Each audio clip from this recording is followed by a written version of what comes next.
Kimberly, what brought you to the conference today? Well, ever since I was maybe 30 years old, I had this crazy dream to transform the planet for the better. But I thought, how ridiculous is that? And now here we are with a real opportunity to do exactly that. And what sort of transformation do you think is required?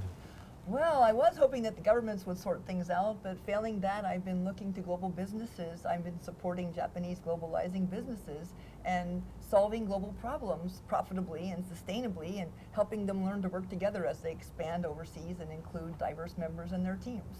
What do you think the big problems are that need to be solved? Mostly pretty simple. Like human beings need to trust each other. They need to learn to communicate, hammer out some shared goals that bring them together, and realize that they're not going to get where they want to go unless they help each other. Well, as far as trusting each other, doesn't trust have to be earned? The problem is that people have opposing goals and opposing interests, and each one is working for their own interests. Well, in some cases. But what is trust?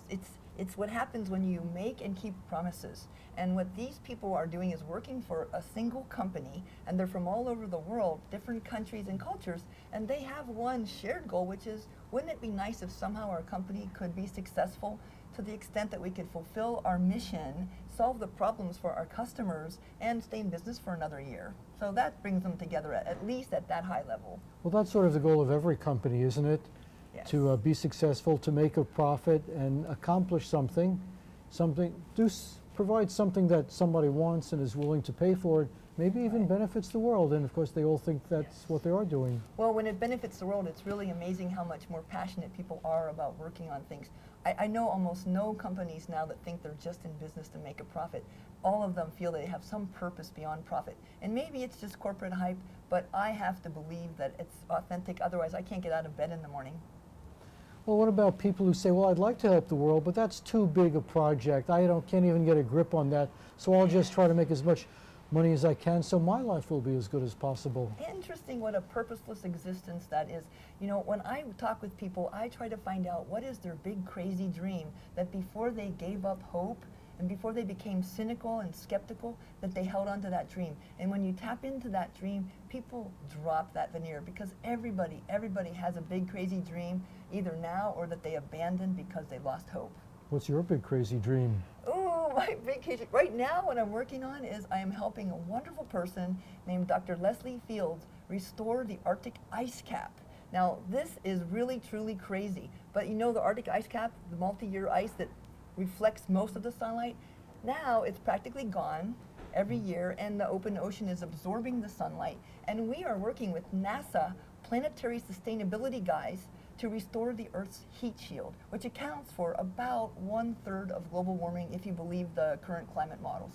And how do you restore the heat shield? What does that involve? Well, some of it is proprietary at this time, but it basically includes putting a reflective surface back that could be lasting longer than new ice. New ice doesn't reflect much, and multi-year ice doesn't get a chance to form. So we need to support the ice formation process and keep the ice in place longer in order to provide more reflection of the heat that's hitting the Arctic ice cap. It used to be Earth's thermostat.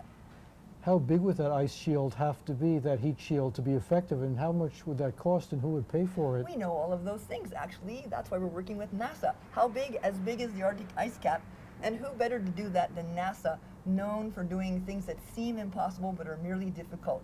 And the cost is less than one jet fighter. I thought that NASA was involved in space research. Have they changed their mission? Absolutely. Now they're looking at spaceship Earth, and what does it mean to have a planetary sustainability, an ecosystem where human beings could survive well into the 21st century and not succumb to CO2 poisoning or some of the thermal problems that we might run into with climate management if we don't get our hands around this. No, I thought one of the problems is that we have carbon dioxide in the atmosphere that traps heat, and so if we stopped emitting carbon dioxide and the existing carbon dioxide eventually dissipated, maybe that would help solve it. Eventually, and we are also hoping for reducing CO2 emissions and letting it dissipate. And by the way, it's not going to happen soon enough. So this is a short-term mitigation strategy to give people of Earth more time to find longer-term solutions. And oh, by the way, it's not enough in and of itself, so we're working with groups of people and consortiums all over the world to bring solutions together that can give us more time to find long-term solutions. Now, there are issues of conflicting interest here. So, for example, in Russia, it traditionally has been an ice-locked country on the north. They're happy the polar cap is melting because now they can exploit the resources of the Arctic Ocean. They're getting more warm water ports, so they're happy. Well, now wouldn't they be happier if they knew they could maintain those ports for the far future? Working with ICE911.org, which is our organization, and the NASA Planetary Sustainability guys, we're thinking about why don't we partner with the shipping guys and let's create permanent shipping lanes and ports so that when the ice does reform as the temperature cycles as it does on Earth, that those ports would be sustained and those shipping lanes would be sustained rather than coming and going with the wiles of the Earth's climate. So we not only could determine how much heat reaches the Earth, but we could shape the ice caps? Climate management. Okay. That's why we stopped talking about climate change and global warming. Climate management. I mean, don't we need to manage the climate of the Earth? What if some external force completely outside of human or Earth's control changes our climate? We're going to need a response. And so that's partly why we're developing these tools, which, by the way, could be used for-profit uses like watersheds and snow skiing sites and permafrost protection for pipeline that are built on permafrost. So there's a lot of applications. Well, if we're talking about controlling the weather, does that exclude the possibility that the weather has a mind of its own and does what it wants to do, as opposed to being random action of atoms and molecules? Well, I'm a physicist by education. I have a master's in physics, and I would never use the words control the weather, but manage, shape, or perhaps respond to in some way that would help human beings and other creatures of the Earth that are threatened by mass extinction from climate changes, that we could somehow live and coexist in some kind of harmony for the far future. And if we solve that problem, what would be the next one on the list? Group love, human beings all over the world working towards the common good and sharing the resources equitably and That everybody sounds having good. a quality of life. And I have my seven favorite things I'd like everyone on Earth to have: clean drinking water, healthy food, education, health care, clean sustainable power, and access to sanitary toilets, and well, I forget what the seventh one. How about some fun to enjoy their lives? Now, what about the fact that a lot of people on Earth really don't like each other and teach their children to really not like each other? And this has been going on for hundreds and thousands of years. You know what? Maybe I've worked with people from 50 different countries, and amazingly, when I get people in the same room, like 50 people from 13 different countries, they don't have a problem. I don't know who these people are that don't like each other, but I haven't met them yet. I think they're the ones who shoot bombs and rockets and missiles at each other on a daily basis. Well, you know what my one friend from China said, Kimberly, government is government, people are people. It's different. So, as far as solving the world's problems, is it mostly a technology problem or is it a political problem? Do you have political resistance to change? You know, I don't worry about political resistance because some of my clients do business in 10, 20, 30, 40, 100 or more different countries.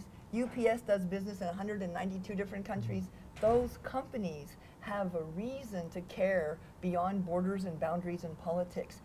Each individual country only controls one country and maybe some influences some others, but these cross-border organizations, these global businesses have an incentive to do something that's for the greater good. And there's a group called Vision 2050, which is a consortium of about 200 of the biggest companies in the world, making up 10% of the Earth's GDP. And those people know that a sustainable future and a profitable future depends on the Earth not being in chaos. And their saying is, there is no profit in a world in disarray. And so they're working to counter those kind of political forces. Now, with all your clients, what do you actually do? What do you offer to those clients? What business are you in? I do what I call work shocks. Team effectiveness, global leadership, creativity and innovation work shocks. To shock people into waking up to what's possible and to doing what seems impossible but is merely difficult through the power of the group genius. Did you figure out how to do that by yourself, or were you following some school of thought? Oh, I didn't learn anything by myself. I always have to blame my mentors, guides, and coaches through the years, but so many people have helped me. I was first inspired by Barbara Fittipaldi in 1995 when she said, "You don't own your own power. Stop pretending you're a helpless victim. Take responsibility and do what you can do." Well, we're almost out of time. Do you have any last-minute comments you'd like to make before we close? The floor is yours. Our Yes. massive audience is listening to you, so take it away. Everything seems impossible until someone else does it, then it's merely difficult. What do you care about more than being comfortable? What do you care about enough to become passionate and committed to it beyond your comfort zone? find it, and work on it like it matters, because it does. Okay, very good. Thank you very much. Thank you so much, Marty. Appreciate it. Good job.